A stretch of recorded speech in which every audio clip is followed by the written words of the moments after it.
Éric, vous revenez sur un scandale qui a été étouffé, l'affaire dite des gangs pakistanais. Qu'est-ce qui s'est passé au Royaume-Uni il y a plusieurs années? Des centaines d'enfants, c'est des enfants, jeunes filles, toutes petites filles, ont été violées par ces gangs pakistanais et dans une relative indifférence et même omerta. Oui, je vais vous en parler. Alors, depuis quelques jours, justement, Elon Musk, il fait polémique. Pourquoi ? Parce qu'il a déterré, justement, cette histoire.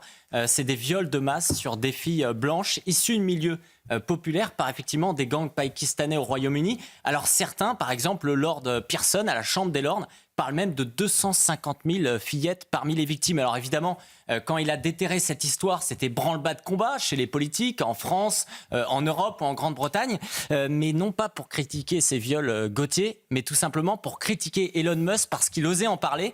Et donc, il a été qualifié, évidemment, d'ingérence. Alors, on a retrouvé la députée européenne Nathalie Loiseau, on y est habitué, qui parlait d'une ingérence flagrante de plus au passif d'Elon Musk. Emmanuel Macron, qui parle de ses puissances de déstabilisation. Vous connaissez la formule Gauthier, les ingérences, c'est comme les chasseurs, il y a les bonnes et il y a les mauvaises. Alors, on se rappelle, en revanche, quand Obama, il soutenait Emmanuel Macron en 2017, c'était une bonne ingérence. Quand, justement, George Soros finance des médias européens ou encore des agences de fact-checking ou des médias comme Street Press, c'est une bonne ingérence. Quand la NSA installe une station d'écoute sur le toit de l'ambassade américaine ou met sur écoute François Hollande, on ne sait même plus ce que c'est. Alors, ces histoires d'ingérence, c'est comme toujours, c'est un contre-feu pour cacher cette vraie histoire. Mais le pire, comme vous le disiez Gauthier, c'est l'omerta qui a été mise en place notamment par la police et les services sociaux au Royaume-Uni. Pour vous dire, les services sociaux anglais, ils pouvaient même retirer à leurs parents les enfants violés par ces gangs pakistanais lorsqu'ils osaient s'en plaindre. On se retrouvait sur une situation où une mère à Rotterdam a perdu la garde de son enfant après avoir signalé à la police que la fille a été violée. Parce que là-bas, il y a aussi des polices justement communautaires. C'est la spécificité qui se passe justement au Royaume-Uni. Alors, certains essayent d'expliquer que ce serait une fake news, mais il faut noter que cette histoire, elle est notamment sortie en 2011 par un journaliste pourtant de gauche, Andrew Norfolk, dans le très réputé Times. Et il a lui-même dit qu'il avait dû cesser d'en parler parce qu'il était accusé de raciste. Alors, c'est simple. Pourquoi les politiques, ils n'en parlent pas ? 4 millions de musulmans au Royaume-Uni, 1,5 million de Pakistanais. Pour terminer juste, Nigel Farage lui-même, le très droitier au Royaume-Uni, explique qu'on ne peut pas justement aller contre ce vote musulman. C'est 75% de plus tous les 10 ans si on les aliène. On perd, mais aujourd'hui, ce qui fait scandale, c'est pas ces viols, c'est qu'Elon Musk en parle. Ça m'intéresse votre avis sur Elon Musk et sur ce qu'a dit Emmanuel Macron, cet international conservateur. D'ailleurs, je vous soupçonne d'en faire partie de cet international conservateur. Alors, Réactionnaire, pardon. Alors déjà, on se rappelle quand même de 2016 où Emmanuel Macron allait s'afficher avec Philippe de Villiers au Puy du Fou et qui lui-même se faisait insulter de conservateur, de réactionnaire par les gens de son aile gauche. C'est pas une insulte. Donc c'est bien sûr, mais on a le droit d'être conservateur. Oui. En fait, il a toujours ce côté quand même caméléon où ça change en permanence. Je le vois pas non plus en train de critiquer sa principale alliée.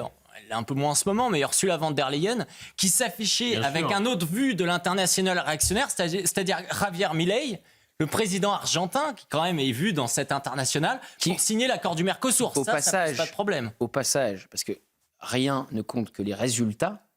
Le résultat de Javier Milei sur la croissance de l'Argentine, c'est juste quelque chose de complètement fou. Mais c'est ce qui insupporte Emmanuel Macron, c'est que pour l'instant, il y a son allié, effectivement, Trudeau, qui est en train de tomber, et de l'autre côté, aujourd'hui, ce sont plutôt les conservateurs qui sont en train de monter. Donc ça, c'est un point. Et ce que j'aimerais souligner sur Elon Musk, il faut quand même se rappeler que Emmanuel Macron n'était pas dans l'obligation de l'inviter à Notre-Dame. Non. C'est visiblement Donald Trump qui aurait imposé justement la vie d'Elon Musk. 100 personnes dans sa délégation. C'était pas un président. Et pour répondre à Philippe Guibert, effectivement, le style de Trump, il a jamais changé en étant élu. Et depuis le début, je peux rappeler que Trump, depuis qu'il est élu, qu'est-ce qu'il explique ? Qu'il veut récupérer le Groenland, qu'il veut récupérer le Canada, rajouter des États. Non, mais ce que je veux dire, c'est facile aujourd'hui. C'est facile de taper sur Elon Musk. Ne nous trompons pas là-dessus. Ah, parce que vous pensez que Donald Trump, quand il va arriver au pouvoir, il va ressembler à un gentil notable de province. Je pense pas qu'il j'ai rien contre les notables de province. Je pense pas. Éric Tegner, 40 secondes pour conclure sur le wokisme et cette double défaite du wokisme outre-Atlantique. Alors, c'est quelque chose certain ça va mettre un arrêt sur l'importation du wokisme aux États-Unis. Mais moi, je pense que la population française, elle n'est pas au courant de ce que c'est. Pourquoi ?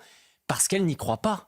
lorsqu'on va parler à des gens, moi ça m'arrive souvent d'aller leur parler du fait que outre-Atlantique, justement, pourquoi Trump a été élu, c'est parce qu'on peut tout à fait, par exemple, changer de genre sans que leurs parents soient au courant lorsqu'on est un jeune enfant. Ces gens-là, à ce moment-là, ils vous répondent, c'est pas possible, c'est une fake news. Et n'oublions pas Elon Musk. Elon Musk, il a basculé avant, il avait voté Biden en 2020, il a basculé chez Donald Trump. Pourquoi ? Parce qu'un de ses enfants, justement, ça a touché un de ses enfants. Et ça a été majeur là-dedans. Donc c'est ça la problématique, c'est qu'aujourd'hui, on vous explique tout le temps, rappelez-vous de la théorie du genre à l'époque, ça n'existe pas, c'est une fake news. Et après, une fois que c'est en place, c'est trop tard, on peut rien y changer. Anne Genetet nous l'a fait pas plus tard que quand elle était ministre, donc ça a duré 48 heures plus ou moins.